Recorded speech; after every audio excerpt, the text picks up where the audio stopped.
Hello UPSC aspirant, और कैसे हैं आप सब। जैसा आप सभी को पता है, जीएस पेपर 3 की यूनिट 3 चल रही थी। आज उसका ये अंतिम सेशन है और इसके बाद ये यूनिट हमारी अच्छे से कंप्लीट हो जाएगी। आज हम लोग करने क्या वाले हैं, जो भारत सरकार का जो बजट आता है 2022 और 23 का जो आया था, हम उसको लेकर बात करेंगे और आज़ादी का जो अमृत महोत्सव मनाया गया उसका क्या मतलब है ये समझेंगे। देखिए, ध्यान रखिएगा, जो अगला बजट आएगा 23 और 24 के लिए मार्च महीने में, उसको भी हमें क्या करना है, कंप्लीट करना है, अच्छे से कंप्लीट करना है, क्योंकि वहाँ से भी सीधे क्वेश्चन यूपीएससी पूछ सकती है। ठीक है, ध्यान रखना, आज़ादी का अमृत महोत्सव काफ़ी इंपॉर्टेंट है। यहाँ से क्वेश्चन यूपीएससी पूछेगा ही पूछेगा। 2022-23 में भी मिलेगा आपको, हो सकता है 24 में भी मिले, क्योंकि यहाँ से एक नई प्रक्रिया की शुरुआत की गई है, इसीलिए इसको अमृत महोत्सव नाम दिया गया है। ठीक है, तो चलिए आइए देखते हैं। तो हम लोग क्या पढ़ने वाले हैं, केंद्रीय बजट 2022 और 23 की मुख्य विशेषता। इतना तो आपको जो आज बताऊंगा, इतना तो आपको जानना ही जानना है और आपको नोट्स में ये चीज़ें शामिल होनी ही चाहिए। ध्यान रखिएगा, आंसर राइटिंग करते समय आपको ये बताना होता है कि हमने ये शुरुआत की है, ये चल रहा है और आगे का हमारा ये प्लान है। कुछ ऐसे आपको तर्क बताने होते हैं, क्योंकि आप एक नॉर्मल एग्ज़ाम की तैयारी नहीं कर रहे हैं, आप एक बहुत बड़े एग्ज़ाम की तैयारी कर रहे हैं। जो एग्ज़ाम क्या करता है, बहुत सारे लोगों की लाइफ को बदलता है, तो बजट उसमें बहुत बड़ी भूमिका निभाता है। इसलिए हमें क्या करना होता है, किसी भी आंसर राइटिंग में अपने सजेशंस को देना होता है, इसीलिए मांगा जाता है आपसे। ठीक है, क्योंकि आप बहुत बड़े स्तर पे काम करते हैं, आपके नीचे बहुत सारे लोग होते हैं जो आपके सबऑर्डिनेट होते हैं, जो क्या करते हैं, देश के लिए काम करते हैं, तो उनको निर्देश देने का काम आप करेंगे, है ना। तो उस हिसाब से अपनी जिम्मेदारी को समझते हुए आपको पढ़ना है। ध्यान रखिएगा, जिस दिन आपको ये पता चल जाएगा कि आगे आने वाले समय में मेरी क्या जिम्मेदारियां हैं, तो उस जिम्मेदारी को लेके अगर आज आज से ही आप अच्छे से उस चीज़ को समझ रहे हैं ना, तो बहुत अच्छा रिजल्ट आपका बनेगा। तो चलिए शुरू करते हैं। देखो, यहाँ लिखा है 2022-23 का बजट अगले 25 वर्षों के लिए एक योजना का निर्धारित करता है, जिसे अमृत काल के रूप में संदर्भित किया गया है। अब समझ में आया, मतलब जो 2022-23 का बजट आया, वो अगले 25 साल के लिए एक योजना निर्धारित किया है उसने, और बताया गया है उसी 25 साल को हम क्या कहते हैं, अमृत काल। ठीक, कौन सा 25 साल भैया, क्योंकि 75 साल अभी हमें आज़ादी के हुए हैं, तो 75 से 100 साल का जो बीच का गैप है, हम चाहते हैं कि जब हमारा आज़ादी के 100 साल हो तो हम एक बहुत अच्छी स्थिति में हों और विश्व में हमारी क्या कहते हैं, एक लेबल हो। जैसे कि इस समय हम 5वीं सबसे बड़ी अर्थव्यवस्था है, तो हमारी टारगेट होगी कि नंबर 4 तक तो आ ही जाएं, जापान को हम किसी हिसाब से पीछे कर दें। ठीक है, तो ये हमारा टारगेट होगा, तो उसी को हम क्या कहेंगे, हम अमृत काल के दौर से गुजरेंगे। ठीक है, तो काफ़ी इंपॉर्टेंट है, इसीलिए कह रहा हूँ, इसको ध्यान में रखिएगा, इतनी बातें ध्यान में रखना है। देखो, इसके अंदर जो योजनाएं हैं वो मैं नहीं बता रहा, वो योजनाएं आप प्रीलिम्स के लिए पढ़ते हैं, ध्यान रखिएगा, उसको आप अच्छे से अलग से कंप्लीट जरूर करेंगे। या जो बच्चे कर्मयोगी के साथ जोड़ रहे हैं, तो उनको तो ये सब चीज़ें मैं वहाँ पे करवाऊंगा ही, करना ही मस्ट है, क्योंकि प्रीलिम्स में क्वेश्चन बन सकता है। ठीक है, इसीलिए तो बस साथ में जुड़ते जाइए, काम होता जाएगा। चलिए आगे बात करते हैं हम लोग। मुख्य विशेषता क्या है, अमृतकाल में निम्नलिखित लक्ष्य प्राप्त करने की योजना बनाई गई है। सूक्ष्म आर्थिक स्तर पर, मतलब जो होता है माइक्रो लेवल पे, वहाँ पे सभी समावेशी कल्याण नीतियों के साथ साथ macro economics level growth focus को लागू करना है। मतलब ये हो गया कि जो सूक्ष्म आर्थिक स्तर है, मतलब माइक्रो लेवल है, वहाँ पर सभी समावेशी कल्याण नीतियों के साथ माइक्रो इकोनॉमिक लेवल, मतलब बड़े लेवल पे भी जो ग्रोथ फोकस है उसको लागू करना है। मतलब छोटे से लेके बड़े तक सबको शामिल करते हुए आगे बढ़ना है। कुल मिला के 4 प्राथमिकताएं हमें अगले 25 साल में पूरी करनी है, जो हमारा अमृतकाल होगा। पहला है पीएम गति शक्ति। मुझे लगता है ऐसा कोई स्टूडेंट नहीं होगा जो इस बारे में नहीं जानता। अगर आप नहीं जान रहे हैं तो प्लीज़ इसको हम लोग वहाँ पे करेंगे ही करेंगे, कर्म योगी में। लेकिन यहाँ पे अगर आपको करना है तो प्लीज़ इसको क्या करना है, आप गूगल पे सर्च करके पढ़ सकते हैं, या कहीं भी अगर आपके पास नोट्स हो तो बिल्कुल पढ़ लीजिएगा, काफ़ी इंपॉर्टेंट है। अगला है समावेशी विकास करना है। पूरी यूनिट 2 हमने उसी पे दी है। ठीक है, अगर आपने नहीं किया है तो प्लीज़ करिए, विश्वास करिए, बहुत बेस्ट है। अगली बात करेंगे उत्पादक वृद्धि और निवेश, ऊर्जा संक्रमण।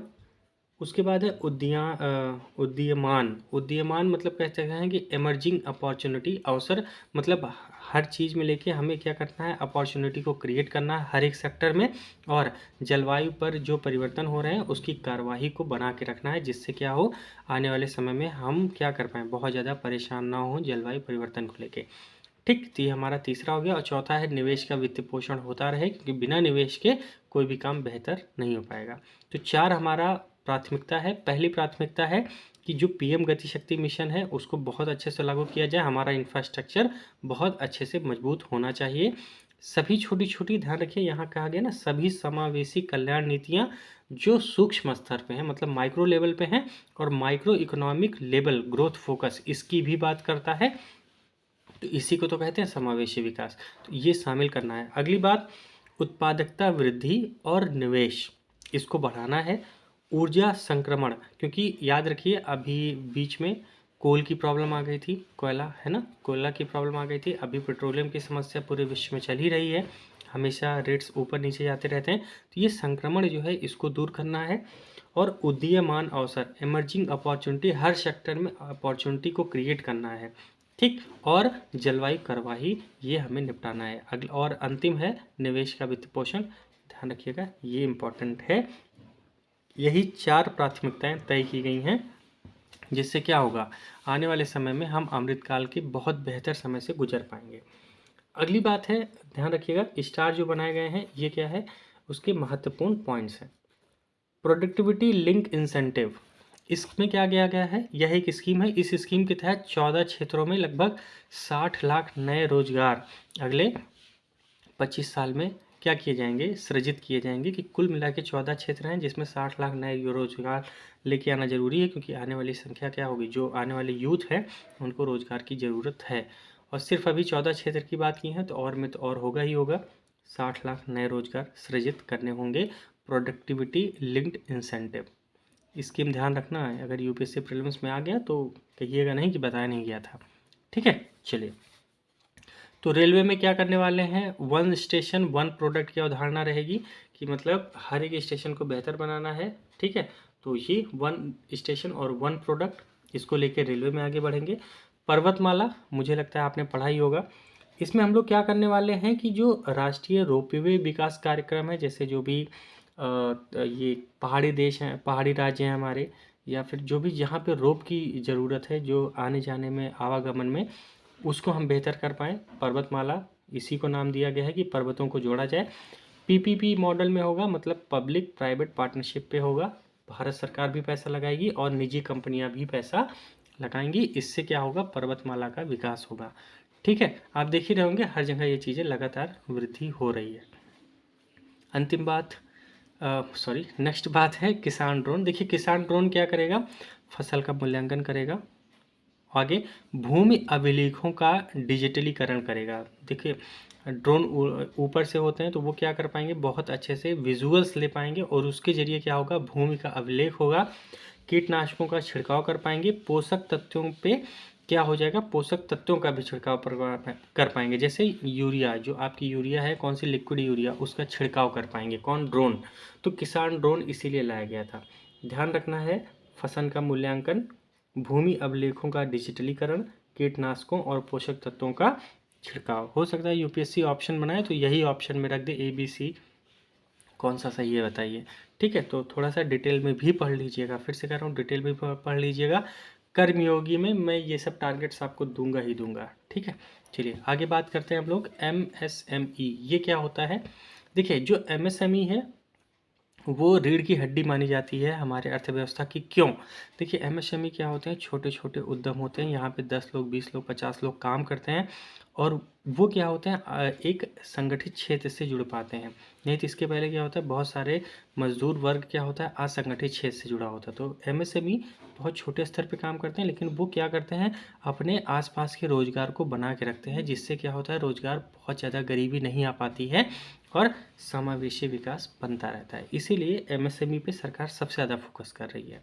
जैसे मान लीजिए आपने ही एक बिजनेस शुरू किया, अब उस बिजनेस में आपने 10 लोगों को नौकरी दी, तो खुद सोचिए ना आपका सम्मान खुद समाज में कितना अच्छा होगा, और वो 10 लोग आपके साथ काम भी कर रहे होंगे। ठीक है, जिसमें क्या होगा, उद्यम, ई श्रम और नेशनल करियर सर्विस, जिसे हम लोग NCS कहा जाएगा, और असीम पोर्टल को आपस में जोड़ा जाएगा, क्योंकि इन सब को आपस में जोड़ देंगे तो MSME और बेहतर हो पाएगी। ध्यान रखना है। ठीक है, तो ये सब हमारा क्या है, टारगेट्स हैं। 2022-23 की मुख्य भूमिका यही बनाई गई थी, कि हमें क्या करना है, एक समावेशी विकास को लेके आना है, तो ये सब चीज़ें होना जरूरी है। आइए आगे बात करते हैं कौशल विकास की। इसमें क्या होगा कि ऑनलाइन प्रशिक्षण के माध्यम से नागरिकों को कौशल प्रदान करने के साथ साथ आजीविका हेतु डिजिटली पारिस्थितिकी तंत्र जिसे डेस्क स्टैक ई पोर्टल शुरुआत की गई है। क्या करना है, जब भी आपसे कौशल विकास पे क्वेश्चन यूपीएससी मेंस में आए तो इस बात को भूलना नहीं है, कहीं ना कहीं चिपका के जरूर आना है। ध्यान रखना है क्या डिजिटल पारिस्थितिकी तंत्र का निर्माण किया जाएगा, और इंग्लिश वाले आप ये लिख दीजिएगा, ठीक है। और हिंदी वाले भी लिख सकते हैं ऐसे, क्योंकि ये क्या है, गवर्नमेंट का ही शब्द है, तो आपको हिंदी में लिखने की ज़रूरत नहीं है। एग्ज़ाम में भी ध्यान रखना, जो चीज़ें जैसे आप लिखा है ना कौशल विकास, अब इसका इंग्लिश ट्रांसलेशन आप एग्ज़ाम में नहीं कर सकते हैं, ठीक है, क्योंकि कौशल विकास सरकार हर जगह चिल्लाती रहती है, ठीक है। लेकिन डेस्क स्टैक ई पोर्टल ये आप लिख सकते हैं, क्योंकि गवर्नमेंट भी ये शब्द एज इट इज़ ऐसे ही लिखती है, ध्यान रखना है, ठीक है। ऐसे शब्दों को आप इंग्लिश में लिख सकते हैं। चलिए अब आगे बात करेंगे शिक्षा पे क्या किया जा रहा है। शिक्षा पे पीएम ई विद्या के तहत 1 क्लास 1 टीवी चैनल, मतलब एक टीवी चैनल पे एक क्लास होगी, ऐसे कुल मिला के 200 टीवी चैनल तक इसको विस्तारित किया गया है, जहाँ पे ई विद्या मतलब इलेक्ट्रॉनिक आपको शिक्षा दी जाएगी। खासकर ऑनलाइन का ज़माना है, इस पर ज़्यादा ध्यान दिया जा रहा है। आगे बात करते हैं पीएम डिवाइन।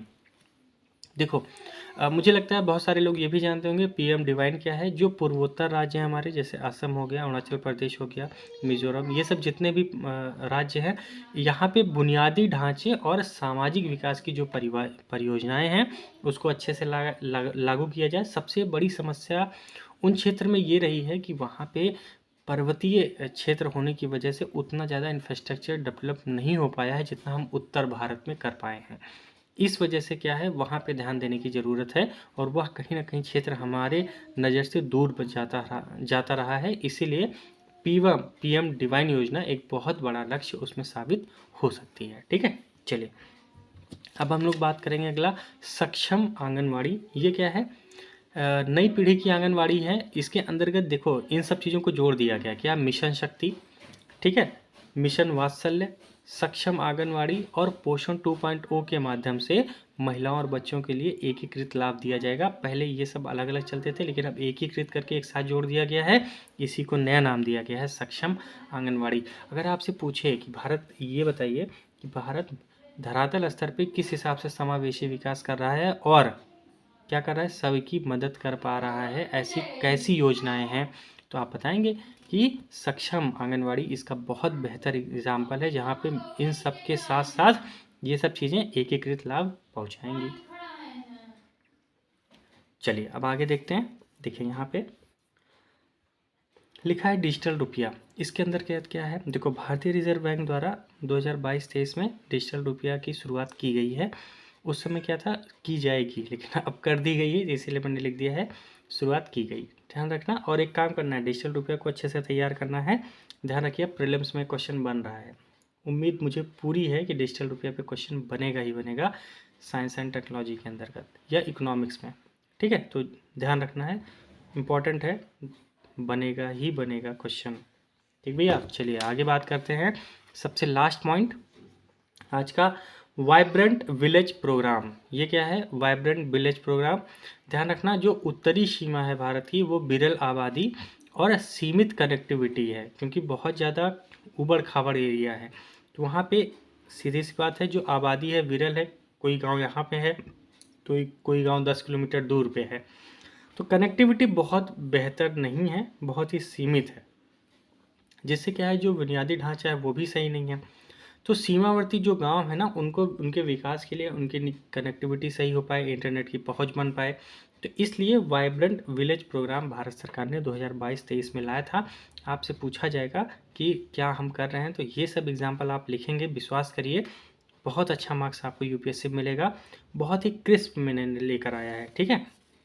और इतनी बातें अगर आप ध्यान में रख गए ना, ध्यान रखो 1.5 पेज का है यार, है ना, 1.5 पेज का, और इतनी बात ध्यान रख गए ना, आप विश्वास करो 10 नंबर 15 नंबर आप एक्स्ट्रा लेके आओगे।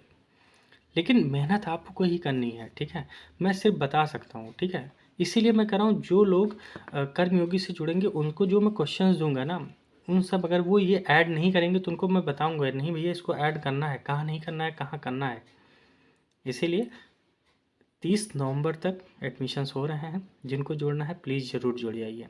फिर मिलेंगे अगले सेशन में, तब तक के लिए आप सभी का बहुत बहुत धन्यवाद। Thank you so much. और ध्यान रखना अगली यूनिट हमारी चौथी शुरू हो रही है, 4th यूनिट। ठीक है, चलिए, ऑल द बेस्ट।